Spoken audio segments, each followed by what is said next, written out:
نحمده ونصلي على رسوله الكريم أما بعد فأعوذ بالله من الشيطان الرجيم بسم الله الرحمن الرحيم قال الله تبارك وتعالى في القرآن المجيد والفرقان الحميد واذكروا الله كثيرا لعلكم تفلحون۔ محترم حضرات، اللہ جل شانہ کا بڑا فضل و کرم ہے، اس کا انعام و احسان ہے کہ اس نے ہمیں اور آپ کو اس مبارک مجلس کے اندر جمع فرمایا، جس کا مقصد یہ ہے کہ ہم یہاں آ کر اللہ کا ذکر کریں۔ اللہ کا ذکر کرتے رہنا چاہیے۔ ذکر الہی یہ اللہ کی بہت بڑی نعمت ہے جس کو مل جائے۔ جس طرح سے کھانا اللہ کی نعمت ہے، پینا اللہ کی نعمت ہے، ایسے ہی یہ ذکر الہی بھی اللہ کی نعمت ہے۔ نماز کی توفیق مل جائے یہ اللہ کی نعمت ہے، قرآن پاک کی تلاوت کی توفیق مل جائے یہ اللہ کی نعمت ہے۔ جیسے ظاہری غذائیں اللہ کی نعمت ہے، ایسے یہ روحانی غذائیں بھی اللہ کی نعمت ہے۔ اللہ تبارک و تعالی جس کو چاہتے ہیں عطا فرماتے ہیں اپنے بندوں میں سے، تو ہمیں اللہ کا ذکر کرنا چاہیے اور یہ دعا بھی کرتے رہنا چاہیے کہ اللہ تعالی ہم کو اس کی توفیق عطا فرمائے کہ ہم اللہ کا ذکر کرتے رہیں۔ یہ سب جو ہوتا ہے اللہ کی توفیق سے ہوتا ہے۔ اللہ تعالی توفیق عطا فرماتے ہیں تو انسان اللہ کا ذکر کرتا ہے۔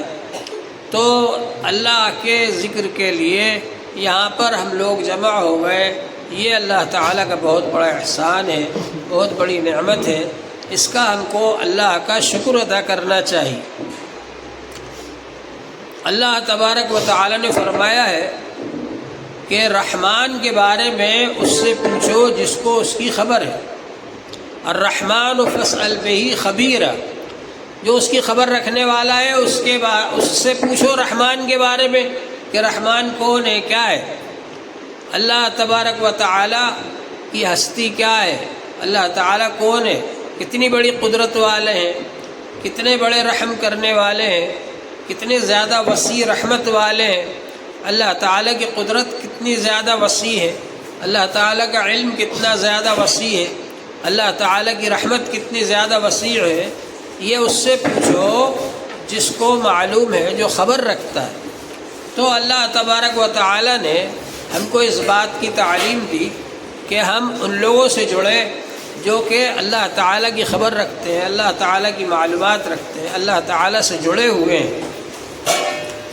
انسان کسی بھی چیز کے بارے میں جب معلومات حاصل کرتا ہے تو ایک تو ہوتا ہے علم الیقین، یعنی کسی چیز کا معلوم کرنا، اس کا یقین ہو جائے آدمی کو۔ آپ ایک جگہ پر گئے مہمان، انہوں نے کہا میں چائے لے کر آتا ہوں آپ کے لیے۔ اب آپ کو یقین ہو گیا، علم الیقین ہو گیا، علم ہو گیا کہ ہاں وہ چائے لے کر کے آئیں گے۔ اب اس کے بعد میں جب وہ چائے لے کر آئے آپ کے پاس، آپ نے دیکھا کہ کپ میں چائے رکھی ہوئی ہے، بھری ہوئی ہے اور اس میں سے بھاپ نکل رہی ہے، تو آپ کو عین الیقین ہو گیا، یعنی دیکھ کر کے یقین ہو گیا کہ ہاں یہ چائے ہے گرم گرم۔ اب جب اس کو آپ نے پینا شروع کیا تو حق الیقین ہو گیا کہ ہونٹ بھی جل رہے ہیں، اندر بھی گرم گرم محسوس ہو رہا ہے، میٹھا میٹھا محسوس ہو رہا ہے، تو یہ ہو گیا حق الیقین۔ تو آدمی جب اللہ کا ذکر کرتا ہے تو ذکر کرتے کرتے ایک تو اس کو علم الیقین حاصل ہوتا ہے، اللہ تبارک و تعالیٰ کے بارے میں معلومات ہوتی ہے، اس کو کتنی بڑی قدرت والا ہے، کتنی بڑی رحمت والا ہے، کتنا وسیع ہے اس کا فضل، کتنے زیادہ فضل و کرم والا ہے، یہ اللہ تبارک و تعالیٰ کے بارے میں آدمی کو معلوم ہوتا ہے۔ پھر اس کے بعد میں اس کو عین الیقین حاصل ہوتا ہے، اس کی رحمتوں کو، اس کی نعمتوں کو دیکھتا ہے، کتنی نعمتیں اس نے کی ہمارے اوپر۔ بزرگان دین مراقبہ کراتے ہیں، کائے کا اللہ کی کتنی نعمتیں ہیں، زمین کتنی بڑی ہے، آسمان کتنا بڑا ہے، پہاڑ کتنے بڑے ہیں، دریا سمندر کتنے بڑے ہیں، یہ سب ہماری خدمت کے لیے اللہ تعالیٰ نے پیدا فرمایا۔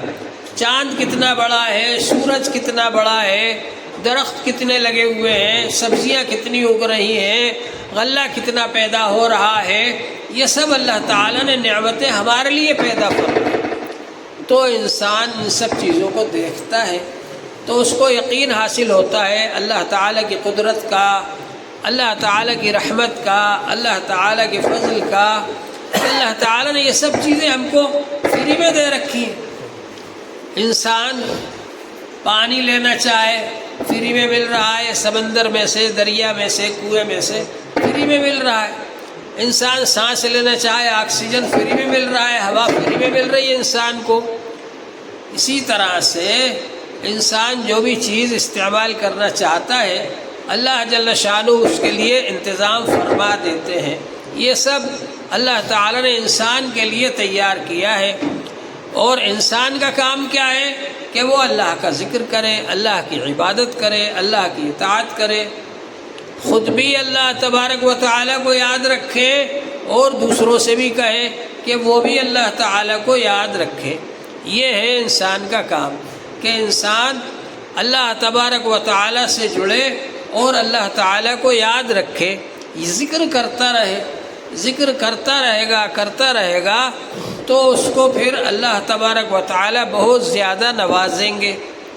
یہ جو ذکر ہے، ذکر سے ایک فائدہ تو یہ ہوتا ہے کہ انسان اللہ تبارک و تعالیٰ کا نور حاصل ہوتا ہے۔ اللہ کا ایک نام نور بھی ہے، اور اللہ تعالیٰ نے فرمایا اللہ نور السماوات والارض، یہ آسمان و زمین کا نور جو ہے یہ اللہ ہے۔ اللہ تبارک و تعالیٰ نے ان سب میں نور ڈال رکھا ہے۔ سورج کے اندر نور اللہ کا دیا ہوا، چاند کے اندر نور اللہ کا دیا ہوا، ستاروں کے اندر نور اللہ کا دیا ہوا، یہ سب نور اللہ تبارک و تعالیٰ نے ڈال رکھا ہے اس دنیا کے اندر، جس کی وجہ سے دنیا چل رہی ہے۔ اور انسان کے اندر بھی نور اللہ تعالیٰ کی طرف سے آتا ہے۔ اتقوا بفراست المومن فإنه ينظر بنور اللہ، ایمان والے کی فراست سے ڈرو اس لیے کہ وہ اللہ کے نور سے دیکھتا ہے۔ تو انسان کے اندر بھی اللہ تبارک و تعالیٰ کا نور آ جاتا ہے۔ جب ایمان والے وہاں پر پہنچیں گے اللہ تعالیٰ کے دربار میں، میدان حشر میں، تو وہ آگے آگے جا رہے ہوں گے اور ان کو نور ہوگا، جو نور کی روشنی میں جا رہے ہوں گے، اور منافق لوگ، وہ کافر لوگ پیچھے آ رہے ہوں گے تو وہ ان کے پاس نور نہیں ہوگا۔ وہ ایمان والوں کے نور کی وجہ سے ان کو نظر آئے گا راستہ تو وہ چلیں گے، وہ نہ کھڑے ہو جائیں گے پھر چلیں گے۔ تو وہ کہیں گے ارے تم لوگ ٹھہر ٹھہر کر چلو تاکہ تمہارے نور سے ہم بھی فائدہ حاصل کریں۔ تو اللہ تعالیٰ دنیا میں بھی نور دیتے ہیں ایمان والوں کو ذکر کی برکت سے، اور آخرت میں بھی ان کے پاس نور ہوگا، اس نور سے یہ بھی فائدہ اٹھائیں گے اور دوسرے لوگ بھی فائدہ اٹھائیں گے۔ اور دنیا کے اندر یہ سب کچھ نعمتیں جو اللہ تعالیٰ کی ہیں یہ سب اللہ کا ذکر کرتی ہیں۔ اِن مِّن شَيْءٍ إِلَّا يُسَبِّحُ بِحَمْدِهِ وَلَٰكِن لَّا تَفْقَهُونَ تَسْبِيحَهُمْ، کوئی چیز ایسی نہیں ہے دنیا میں جو اللہ کی تسبیح نہ کرتی ہو، سب چیزیں اللہ کی تسبیح کرتی ہیں، لیکن ان کی تسبیح کو تم سمجھ نہیں پاتے۔ پہاڑ بھی تسبیح کرتے ہیں اللہ تبارک و تعالیٰ کی۔ آپ نے سنا ہوگا کہ حضرت داؤد علیہ السلام جب زبور پڑھتے تھے تو ان کے ساتھ میں پہاڑ بھی اور پرندے بھی اور سب چیزیں اللہ کے ذکر میں مشغول ہو جایا کرتی تھی۔ اور اس زمانے میں بھی ایسے اللہ والے گزرے ہیں کہ جب وہ اللہ کا ذکر کرتے تھے تو ان کے ساتھ میں یہ ساری مخلوقات، پہاڑ ہیں، دریا ہیں، پرندے ہیں، یہ سب بھی اللہ کے ذکر میں مشغول ہو جایا کرتے تھے، اللہ کا ذکر کیا کرتے تھے۔ یہی ذکر کرتے کرتے انسان کو ترقی ہوتی رہتی ہے۔ میں کہہ رہا تھا علم الیقین، ایک ہے عین الیقین، ایک ہے حق الیقین۔ حق الیقین حاصل ہو جاتا ہے آدمی کو تو اس کو بڑی ترقی ہوتی ہے، ہر چیز کی حقیقت اس کو معلوم ہونے لگتی ہے۔ حقیقت حضرت مظہر جان جانا رحمۃ اللہ علیہ بہت بڑے بزرگ گزرے ہیں نقش بندیہ سلسلے میں۔ حضرت مظہر جان جانا رحمۃ اللہ علیہ وہی دہلی میں ہی تھے، دہلی میں ہی خانقاہ تھی ان کی، اور جامع مسجد میں جایا کرتے تھے ظہر کی نماز پڑھنے، عصر کی نماز پڑھنے، سب نمازیں پڑھنے۔ تو اس زمانے میں وہ پالکی چلا کرتی تھی، ڈولی، تو ڈولی میں بٹھا کر کے اور اس کے اوپر چاروں طرف پردے ڈال کر کے اور 4 آدمی اٹھا کر لے جاتے تھے حضرت کو، اور ایک آدھ کوئی خادم، 1-2 خادم بھی حضرت کے ساتھ ڈولی میں بیٹھ جاتے تھے اور ڈولی اٹھا کر لے جاتے تھے خدام حضرات۔ اب جب وہاں پہنچتے چاندنی چوک کے بازار میں تو حضرت کہتے پردہ ڈال دو، پردہ ڈال دو، پردے ڈال دیتے۔ اب وہ ایک دن خادم نے کہا کہ حضرت یہ چاندنی چوک کا بازار تو ایسا ہے، لوگ دور دور سے دیکھنے آتے ہیں بازار کو، اور آپ جب بازار میں پوچھتے ہو تو کہتے ہیں پردہ ڈال دو، پردہ ڈال دو، کیا ہے، کیا وجہ ہے اس کی؟ حضرت نے کہا اٹھا دو پردہ۔ اب جب پردہ اٹھایا تو معلوم ہوا کسی دکان میں کتا بیٹھا ہے، کسی دکان میں گدھا بیٹھا ہے، کسی دکان میں خچر بیٹھا ہے، کسی دکان میں گھوڑا بیٹھا ہے۔ تو میں دیکھ لو، کیا دیکھو گے تم، کس چیز کو دیکھنا چاہتے؟ تو بزرگوں کے سامنے ذکر کرتے کرتے ہر چیز کی حقیقت کھل جاتی ہے، حقیقت نظر آتی ہے۔ حضور پاک صلی اللہ علیہ وآلہ وسلم ایک بار گھر میں تشریف لائے، کوئی صاحب گوشت دے کر گئے تھے ہدیے میں، تھوڑی دیر کے بعد کوئی سائل آیا مانگنے والا، اور اس نے کہا کہ اللہ کے نام پر کچھ دے دو۔ گھر والوں نے یہ سوچا کہ حضور صلی اللہ علیہ وسلم کو گوشت بہت پسند ہے تو اپن حضور صلی اللہ علیہ وسلم کو کھلائیں گے گوشت، اس لیے نہیں دیا۔ اب جب حضور صلی اللہ علیہ وسلم تشریف لائے تو آپ نے فرمایا کچھ ہے؟ کہاں ہے؟ جا کر دیکھا گوشت تو وہ تو پتھر بن گیا۔ تو حضور صلی اللہ علیہ وسلم نے پوچھا کہ ایسا کیوں ہوا، کوئی آیا تھا کیا مانگنے؟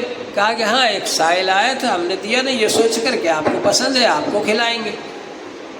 تو یہ اللہ والے تھے، یہ حضور صلی اللہ علیہ وسلم کے گھر والے تھے، ان کو اللہ نے فوراً حقیقت دکھا دی کہ جب آدمی کسی کو مانگتا ہے اور وہ نہیں دیتا تو وہ چیز کیا ہوتی ہے، پتھر جیسی بن جاتی ہے۔ وہ حقیقت دکھا دی ان کو، تو یہ ہوتی ہے حقیقت، بزرگوں کو حقیقت نظر آنے لگتی ہے، اور پھر اللہ والوں کی زبان میں ذکر کرتے کرتے ویسی تاثیر آ جاتی ہے کہ اللہ والے جو کہیں وہ ہو جاتا ہے۔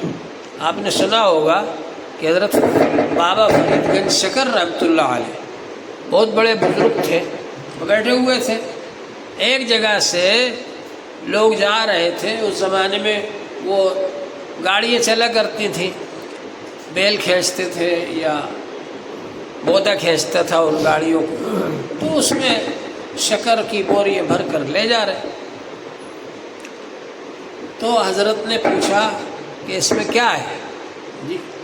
تو وہ ان لوگوں نے کہا ارے بلا وجہ ہم سے پوچھ رہے ہیں کیا ہے؟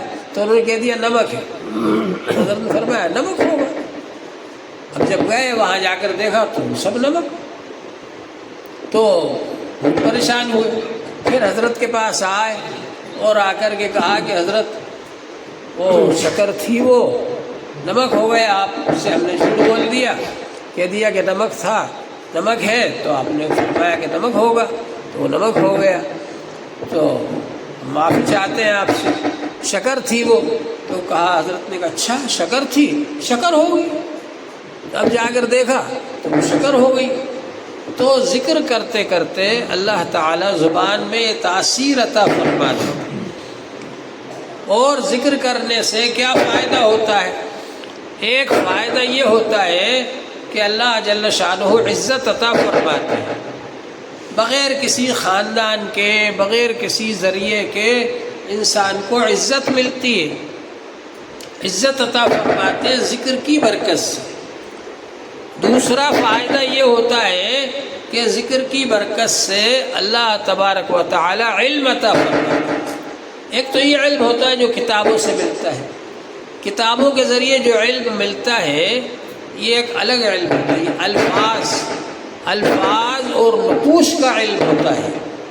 انسان نے الفاظ پڑھے، نقش جو لکھا ہوا ہے وہ دیکھ لیا، اس کو یاد کر لیا، جو الفاظ ہیں ان کو یاد کر لیا، یہ الفاظ کا علم ہے، نقوش کا علم ہے۔ اور ایک علم ہوتا ہے اللہ تعالیٰ کی طرف۔ حضرت موسیٰ علیہ السلام سے ایک صاحب نے پوچھا کہ سب سے بڑا عالم کون ہے؟ تو انہوں نے کہا میں ہوں۔ ظاہر بات ہے کہ نبی امت میں سب سے بڑے عالم ہوتے ہیں۔ اللہ تبارک و تعالیٰ کو یہ بات پسند نہیں آئی، اس لیے کہ ادباً یہ کہنا چاہیے تھا کہ سب سے بڑا عالم اللہ ہے۔ تو حضرت موسیٰ علیہ السلام سے فرمایا اللہ تعالیٰ نے، ہمارا ایک بندہ ہے وہ تم سے بھی بڑا عالم ہے۔ تو حضرت موسیٰ علیہ السلام کے دل میں طلب ہوئی کہ جا کے ان سے علم سیکھنا چاہیے۔ کہا کہ اللہ تعالیٰ اس سے بھی زیادہ ان کے پاس علم ہے تو میں ان کے پاس جاؤں گا علم حاصل کرنے کے لیے۔ ان کے بارے میں اللہ تعالیٰ نے فرمایا وَعَلَّمْنَاهُ مِن لَّدُنَّا عِلْمًا، ہم نے ان کو علم لدنی دیا، اپنی طرف سے علم دیا ہے ہم نے۔ خضر علیہ السلام کے بارے میں کہا، اور موسیٰ علیہ السلام ان کے پاس گئے اور لمبا قصہ ہے۔ تو بہرحال یہ علم لدنی ہوتا ہے، علم لدنی اللہ تعالیٰ کی طرف سے دیا ہوا علم۔ حضور پاک صلی اللہ علیہ وآلہ وسلم نے فرمایا من اخلص للہ 40 لیلۃ، جو شخص 40 دن اللہ کے لیے خاص کر لے، ظہرت ینابیع الحکمت من قلبہ علی لسانہ، تو حکمت کے چشمے اس کے دل سے اس کی زبان پر جاری ہو جاتے ہیں۔ یہ 40 دن پہلے بزرگان دین چلہ لگوایا کرتے تھے، چلہ نشستی، بیٹھ کر چلہ لگاؤ، گشتی نہیں، گھوم کر نہیں، نشستی، بیٹھ کر، یعنی ایک جگہ بیٹھو۔ اللہ تعالیٰ نے فرمایا وَاذْكُرِ اسْمَ رَبِّكَ وَتَبَتَّلْ إِلَيْهِ تَبْتِيلًا، اللہ کو یاد کرو اور سب سے کٹ کر، سب سے ہٹ کر، ایک طرف بیٹھ کر، ایک طرف رخ کر کے اللہ تعالیٰ کی طرف توجہ کر کے اللہ کا ذکر کرو۔ یہ چلہ لگوایا کرتے تھے تاکہ اس کے ذریعے سے دل کے اندر جو اللہ کے انوارات ہیں وہ ظاہر ہو اور حکمت کے سرچشمے ظاہر ہو زبان سے۔ تو بہرحال میں کہہ رہا تھا کہ ایک تو عزت ملتی ہے، ایک علم ملتا ہے اللہ تعالیٰ کی طرف سے، اور ایک رزق ملتا ہے، اور رزق ایسا ہوتا ہے جو ظاہری مال سے بڑھ کر ہوتا ہے۔ حضور پاک صلی اللہ علیہ وآلہ وسلم نے فرمایا لیس الغنى عن کثرت العرض، زیادہ سامان کی وجہ سے، زیادہ مال دولت کی وجہ سے غنا نہیں ہوتا، دل کی بے نیازی نہیں ہوتی، ولکن الغنى غنى القلب، دل کی بے نیازی ہے اصل یہ کہ دل بے نیاز ہو، دل کے اندر بے نیازی ہو، مالداری ہو۔ ظاہری مال و دولت کے بڑھ جانے سے آدمی مالدار نہیں بنتا، بہت زیادہ مال و دولت ہے لیکن بڑی فکر سوار ہے، بہت زیادہ پریشانیاں ہیں، بہت ساری دکانیں، ہر دکان کی فکر ہے، یہاں یہ نہیں ہو رہا، وہاں وہ نہیں ہو رہا۔ اور ایک آدمی کے پاس ایک ہی دکان ہے اور اس سے اللہ تعالیٰ سارے کام چلا رہے ہیں۔ تو اصل جو ہے غنى قلب ہے، تو غنى قلب آدمی کو حاصل ہو جاتا ہے۔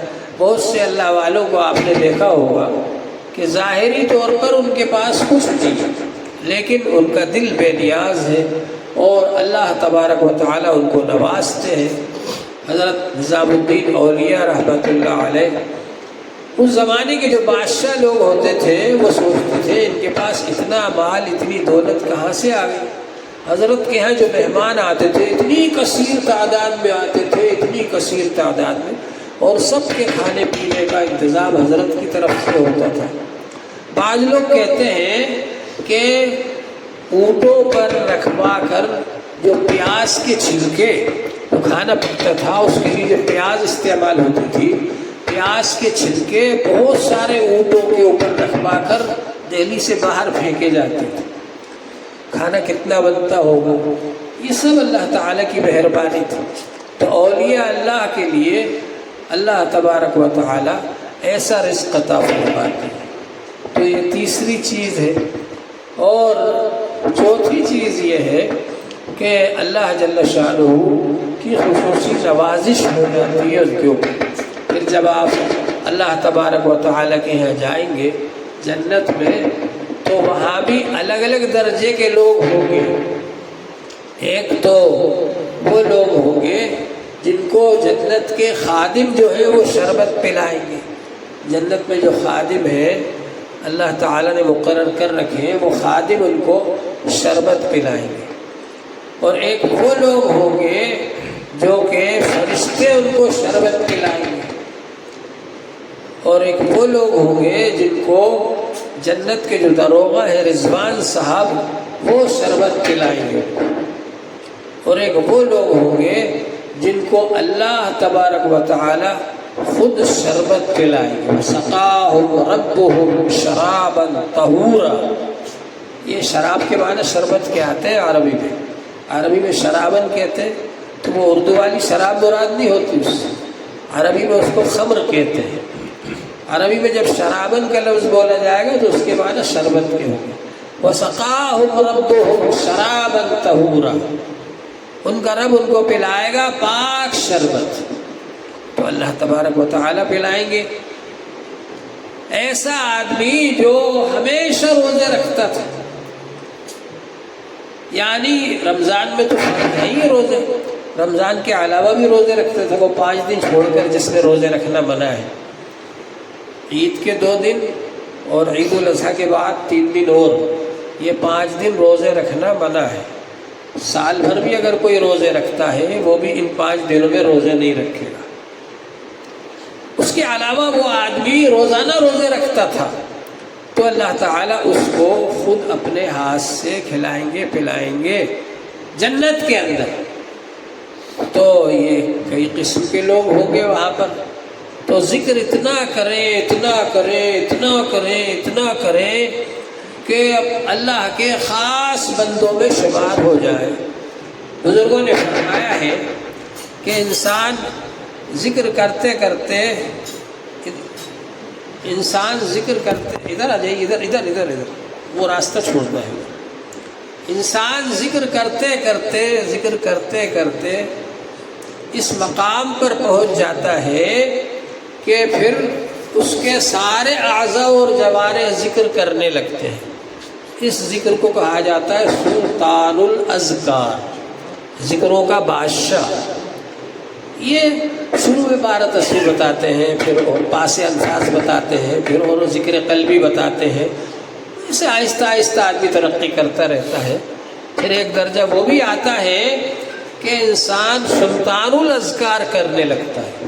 اور سلطان الاذکار کا مطلب یہ ہے کہ صرف زبان ہی ذکر نہیں کرتی، بلکہ انسان کے اعضاء اور جوارح سے اور روئے سے اللہ کے ذکر کی آواز آنے لگتی ہے۔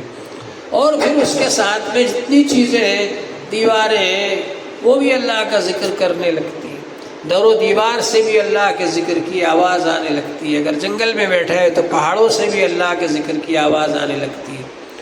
اگر اس کے پاس پرندے ہیں، درندے ہیں، چرندے ہیں، ان سے بھی اللہ کے ذکر کی آواز آنے لگتی ہے۔ وَإِن مِّن شَيْءٍ إِلَّا يُسَبِّحُ بِحَمْدِهِ، کوئی چیز ایسی نہیں ہے جو کہ اللہ کی تسبیح نہ کرتی ہو۔ وَلَٰكِن لَّا تَفْقَهُونَ تَسْبِيحَهُ، لیکن تم ان کی تسبیح کو سمجھ نہیں پاتے۔ حضرت مولانا احمد صاحب لاہوری بہت بڑے بزرگ گزرے ہیں لاہور کے اندر، اور وہ تفسیر بھی بیان کرتے تھے قرآن پاک کی۔ اور اللہ کا ذکر بھی کراتے تھے لوگوں کو۔ وہ فرماتے تھے کہ مجھے ہر چیز سے اللہ کے ذکر کی آواز آتی۔ تو اللہ کا ذکر کرتے کرتے آدمی اس مقام پر پہنچ جاتا ہے۔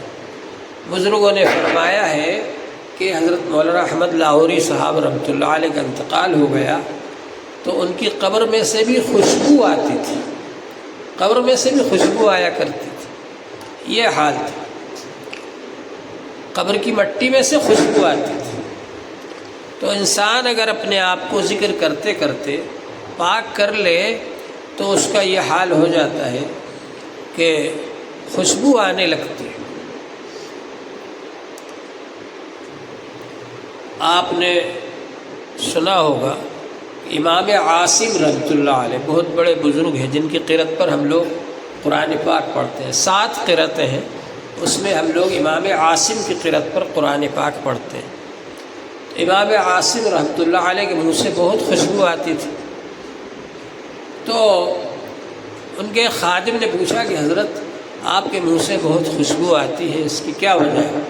تو انہوں نے کہا کہ ایک بار میں نے خواب میں دیکھا کہ حضور پاک صلی اللہ علیہ وسلم خواب میں تشریف لائے اور آپ نے فرمایا کہ تم قرآن پاک بہت پڑھتے ہو، اور قرآن پاک پڑھنے کی وجہ سے اللہ تعالیٰ نے تم کو محبوب بنا لیا، اور حضور صلی اللہ علیہ وسلم نے بھی محبوب بنا لیا، اور حضور صلی اللہ علیہ وسلم نے اس طرح سے فرما کر ان کے منہ کو بوسہ دیا۔